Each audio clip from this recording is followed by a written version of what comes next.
D'abord, vous avez parlé des Ukrainiens. Les Ukrainiens, il n'y a pas de doute que ce sont des vrais réfugiés. D'ailleurs, ce sont la plupart du temps des femmes et des enfants.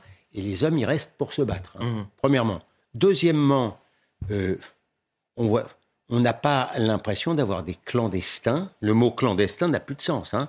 Ils ne sont pas dans la clandestinité et ils ne tremblent pas à l'idée d'être expulsés. On voit dans quelle situation ils se trouvent maintenant. Mais de leur point de vue, ils ont raison. Hein. Pardon de vous le dire. De leur point de vue, ils ont parfaitement raison. Madame Hidalgo a souhaité la bienvenue aux migrants. Monsieur Yann Brossat, son adjoint communiste, lui aussi souhaitait la bienvenue. Et moi, quand je lui ai demandé dans une émission ailleurs, qu'est-ce qu'on ferait des déboutés du droit d'asile, il n'était pas question de les expulser non plus. Donc ces gens-là, ils ont répondu par milliers à l'aimable invitation de Madame Hidalgo. Donc, il ne faut pas s'étonner. Mais j'étais une centaine.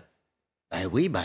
Non, mais ils représentent les autres. Hein. Ah, oui. Ils représentent les autres. Mais ce que je veux dire, au-delà de la boutade, ça fait des années et des années que la France est effectivement très bien classée au hit parade des migrants, puisqu'on peut s'y installer tranquillement, et qu'on peut être également soigné gratuitement. Et en plus, on n'a aucun risque d'y être expulsé. Mettez-vous à la place de ces gens-là. De leur point de vue, ils ont raison.